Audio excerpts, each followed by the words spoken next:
All right, folks, I am your host, Garland-Rhea Grisby Sr., and this is episode part 2 of my conversation with my friend and colleague, Kenneth Campbell. And for those of you that don't know, anytime me and this man is in a room, we can talk for hours. So thank you for always tuning in to Below the Hospital.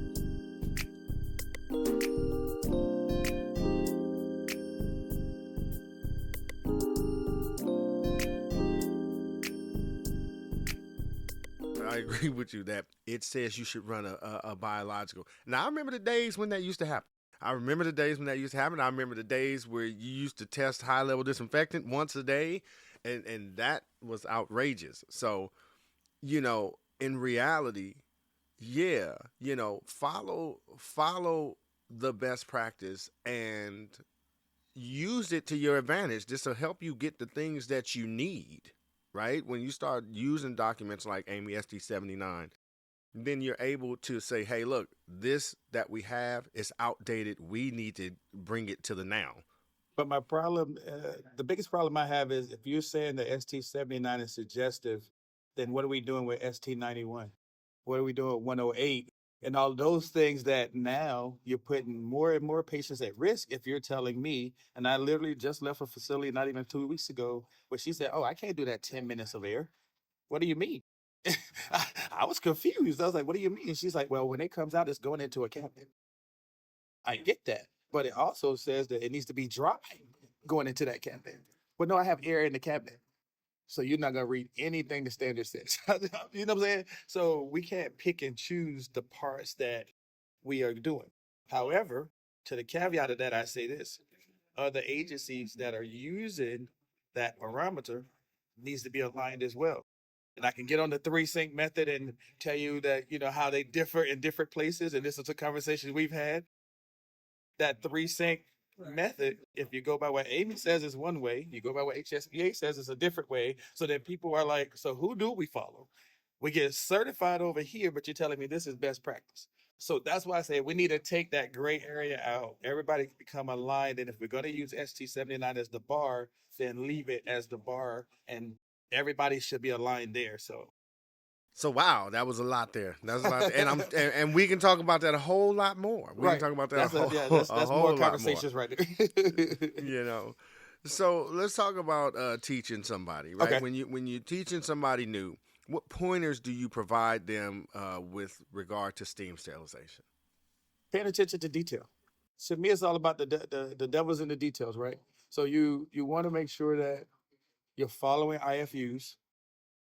You're making sure that whatever they're doing at your facility, they have it documented and you're following it to the documentation.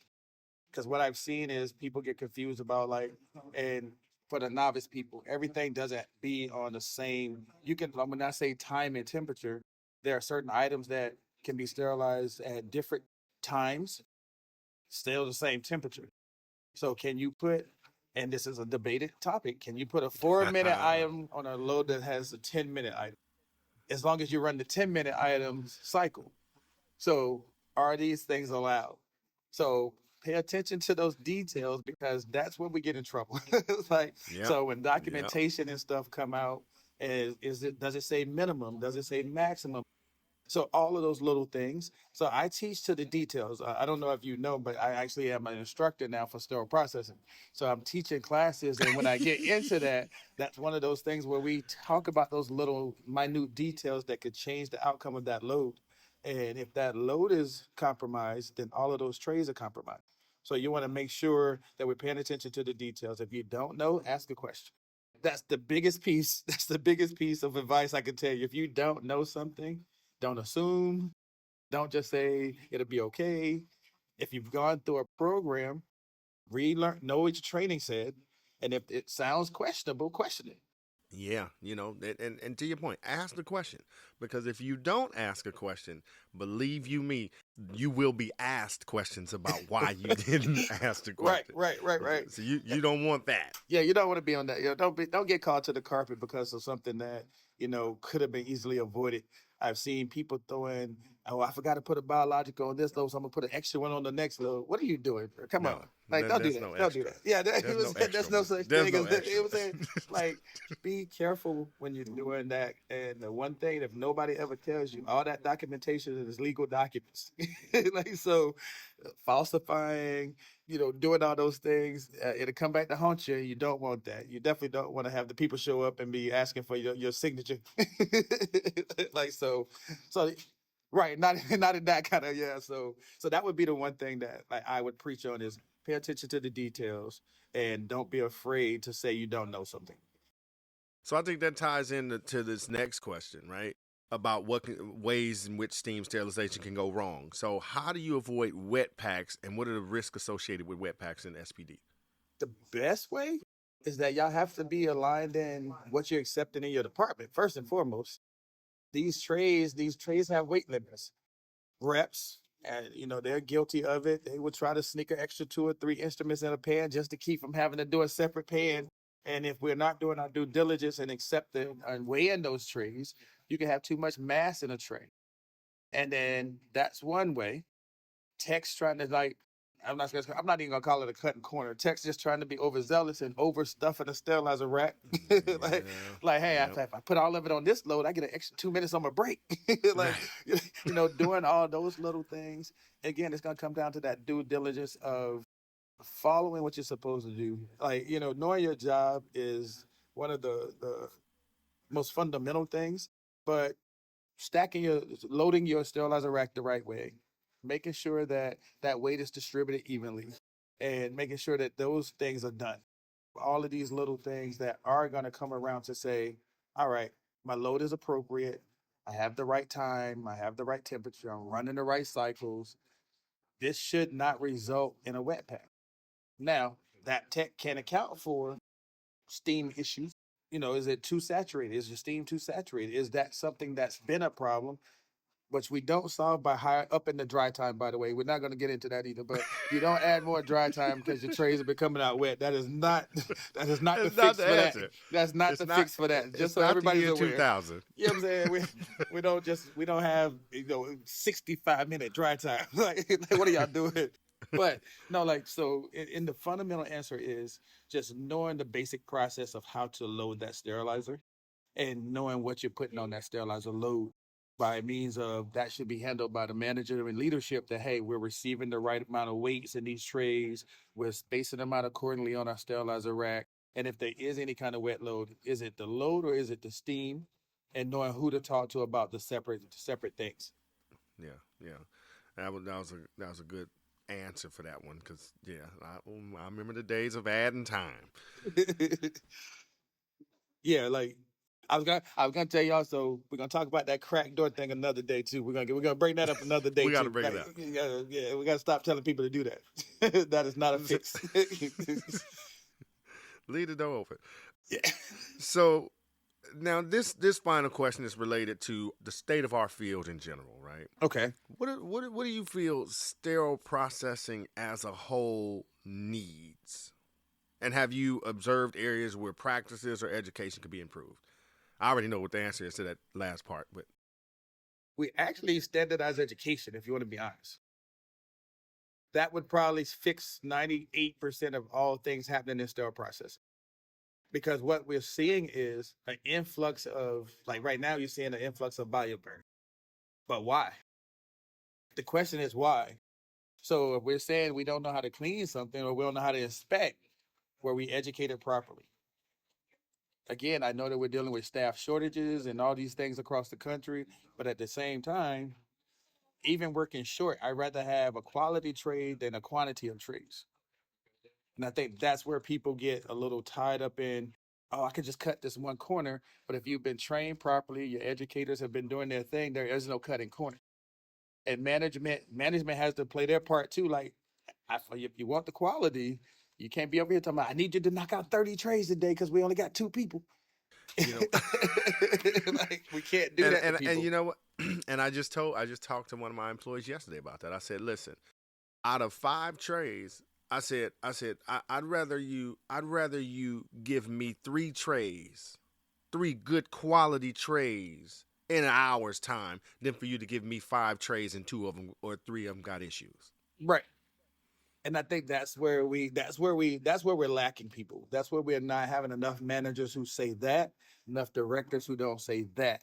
And I think that's where, if we're talking about what SPD needs, that's what we need. We need some people on the front line who understand that quality is going to get you way farther than you trying to meet some metric or KPI about how much trays your staff did today.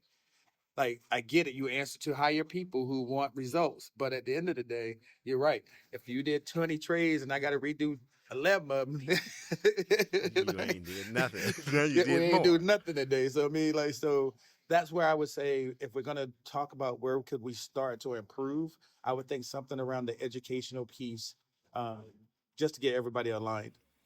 I couldn't agree with you less. I mean, I've always talked about education and how it's lacking. And there's still SPDs that do not have educators.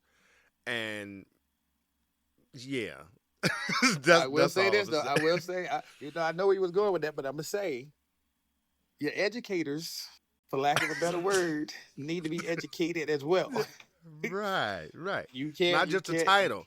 It's not Exactly. just a title. That's where I was going with it. Like, you promoting somebody or you saying, hey, now we have an educator. Is that person still doing the right thing, though? Just because Jimmy was there for 20 years don't make him an educator. No. You know what I'm saying? I get lateral moves. I get promoting from within. I agree with all of that. But we got to put people in positions where they're actually going to, it's going to benefit the department. It's going to benefit the industry. I know they had an educator certification back in the day. I put it out there. It need to come back. You got to have quality people who, like, they tell me that if I'm doing scopes, it needs to be trained by somebody who knows scopes. Right? Yeah. So why doesn't the same apply for an educator? If I've got an educator, is that educator qualified to be an educator? Right. So, I mean, I remember having Joint Commission come out and they was asking my staff, well, who trained you? And they said, our manager. And then they asked me, well, who trained you? And then I proceeded to go down this line. I even pulled out the AAMI book and said, here, I go right here. And it was like, your okay. name is in the front, right? Right. There I go right there. But it showed them, oh, okay, you are invested in teaching people, right? And that's what it's really about. It's not about a title. It's about actually wanting to have better outcomes, and you train to it. And that's the bottom line to it. And so that would be where I say, if we're going to provide or try to elevate the industry, it starts there. Because at the same thing, like I used to say back in the day, like, we don't pay teachers any money. And I think that's true still today. We don't pay teachers, but they're the ones who getting all these doctors and lawyers and everybody. You'd be like, this don't make sense. Same thing for SPD. Like, how can my educator not have certifications? How can my educator not be, been in the industry a year, and you're going to try to teach me, I think just all these things I think need to be looked at, but I think also we are pivoting towards some of that stuff. Because I know with HSPA, a lot of focus recently have been on education. So I'm hoping that that's something we see come down the pike. Yeah, well, hopefully. Well, you know what? Kenneth, thank you for taking the time to chat with us. It was a wonderful conversation. I think this is one of the longest chats we've had yet on this podcast. And I'm sure we can go for a whole another hour and a half. Right.